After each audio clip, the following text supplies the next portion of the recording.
students, I am Krishna Kanjani from LJ Institute of Engineering and Technology. Welcome to the online lecture series on kinematics and theory of machine.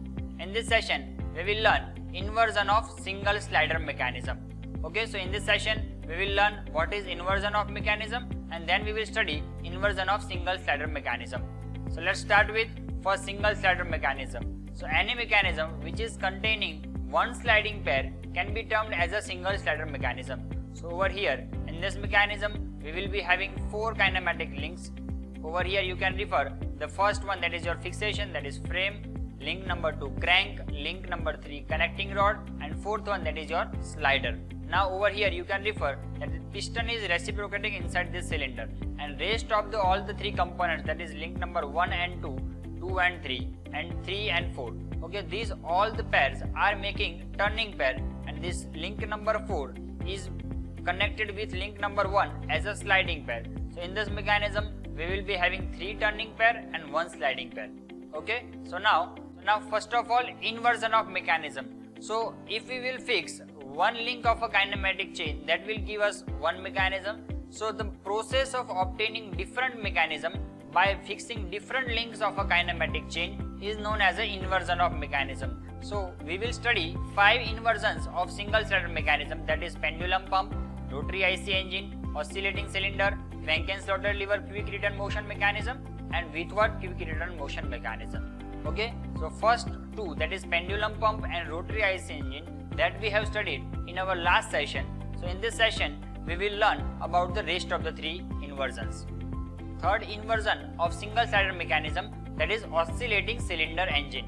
Now over here, as the name indicates, that oscillating cylinder. So in this mechanism we will not fix our cylinder and the cylinder can move and produce oscillating motion. Okay, so that's why it is termed as a oscillating cylinder engine. Now how we can produce this? So let's first identify 4 links of this kinematic chain. So the first one, that is your piston rod. Okay, now this piston rod will be reciprocating inside this cylinder. Now link number 2, that is your crank, which will be producing a complete rotation. Link number 3, that is your connecting rod. Now over here in this mechanism we have fixed this connecting rod, and the fourth kinematic link, that is your cylinder. Now how it will work? Now as we will give input to this crank component, your crank rotation will produce reciprocation of your piston rod inside this cylinder, and parallelly your cylinder will be oscillating. Now how it is possible? Then let's refer this diagram. Okay, so in this diagram you can refer that as we are giving input to this crank component, now this rotation of your crank component is producing piston rod's reciprocation, and parallelly this reciprocation is producing oscillation of this cylinder. Okay, so now in this mechanism we have fixed our connecting rod, and that's why this fixation of connecting rod is causing oscillation of cylinder, and that's why it is termed as a oscillating cylinder engine. Now how we can identify different kinematic pairs? Okay, so let's make a list of turning and sliding pair in this mechanism. So the first turning pair, that is your link number 2 and link number 1. Over here you can refer that your piston rod and your crank. Now your crank is rotating and this rotating crank is producing oscillation or reciprocation of this piston rod. So with respect to link number 2, your link number 1 is turning. So that is your turning pair number 1. Now in next one, that is your link number 1 is connected with link number 3. Now over here with respect to this fixation, your crank is rotating or turning. So that is your combination of link number 3 and link number 2 will produce second turning pair. Now your link number 3 and your cylinder, because with respect to this fixation your cylinder is oscillating, or we can say turning.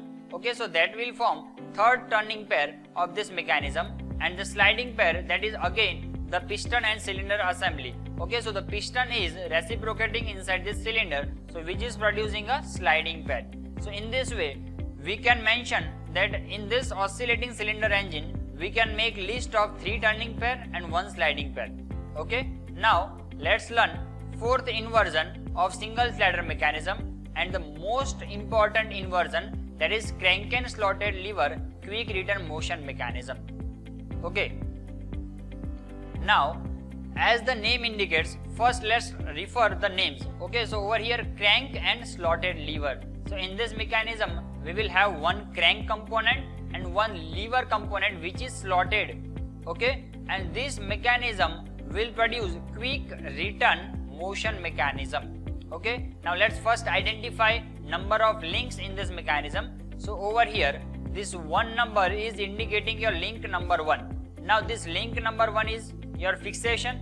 Now with respect to this fixation, your link number 2, that is your crank component, which is producing complete rotation. Okay, so now as you will give input to this link number 2, it will rotate in this direction, and this rotation will produce with respect to link number 1. Okay, now this at the end of this link number 2, that is at the end of this crank component, we are considering the third number of link, which is your slider. Okay, now as you can refer this slider component, okay, this slider is placed in such a way that it is at the end of link number 2 and it is inside your link number 4. Okay, so now your link number 4 is your slotted lever. Now this lever is oscillating with respect to this fixed point O4. Okay, so now as you can refer that with respect to this fixation, this lever will be oscillating. Now we can refer working of this mechanism in this way. Like if you will give input to your crank rotation, then this crank rotation will produce oscillation of your this lever component. Okay, so that is your link number 1, 2, 3 and 4.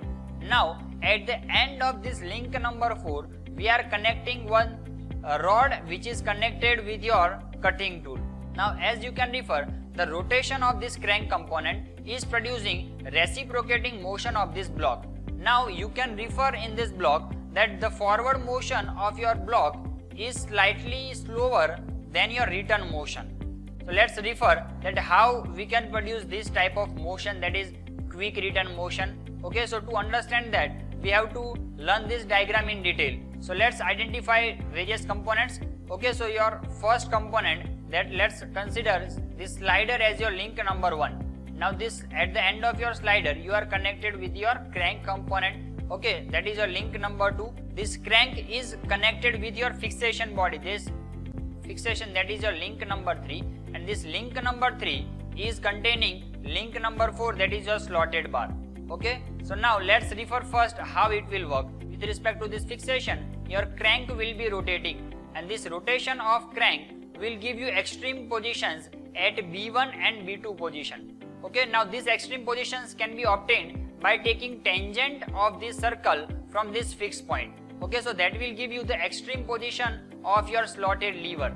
Okay, so first extreme position, that is at B1 point and P1 point of your slotted lever, and similarly on a second side it will give us B2 point and P2 point on our right hand side.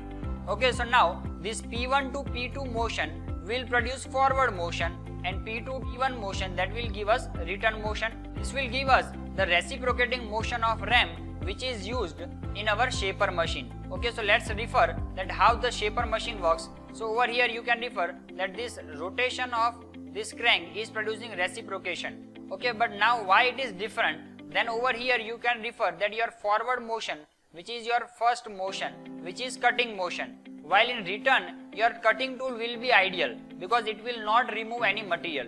Okay, so to reduce the timing, we can refer that while the cutting stroke is happening, at that time we have to provide some time because cutting action is going on. But while in return time, your machine tool is not removing any material, so you can reduce that time, and that will help you to reduce the power consumption. So over here, by using this type of mechanism, we can remove material on forward stroke, and while on return stroke, your ideal stroke, in this ideal stroke you will reduce the time, and that will help you to reduce the power consumption as well as to reduce the machining time. Okay, so over here you can refer that this type of mechanism will help you in machining operations. Okay, now let's identify turning and sliding pair in this mechanism. Okay, so over here this link number 3 and link number 2 you can refer with respect to this fixation. So with respect to your fixation, your crank is rotating, that is your link number 3 and 2, which is forming first turning pair. Your link number 2 and link number 1, that will form your second turning pair.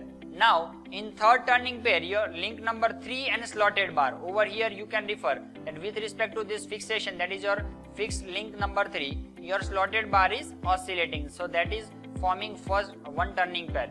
While on a counter side, to list out the sliding pair, over here you can refer that your slider is sliding inside this slotted lever. Okay, over here you can refer that your pin, okay, so this red point can be denoted as a slider. Okay, and this slider is sliding inside this slotted lever, and that will form your sliding pair.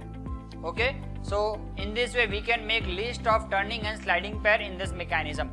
Okay, now to identify the basic function, as you can refer that cutting stroke is a slower and return stroke is a faster. And how we can achieve this? So we can refer this diagram that B1 to B2 motion, which is your cutting stroke, okay, and B2 to B1, which is your return stroke. Okay, so first B1 to B2, that is cutting, that is denoted by beta angle, and your return stroke, that is your alpha angle. So that will give you time of cutting to time of return, that is beta upon alpha. And again, if you want to denote the whole equation in beta, then you can write alpha is equal to 360 minus beta. Okay, so in this way we can also calculate the ratio of cutting time to the return time in this mechanism.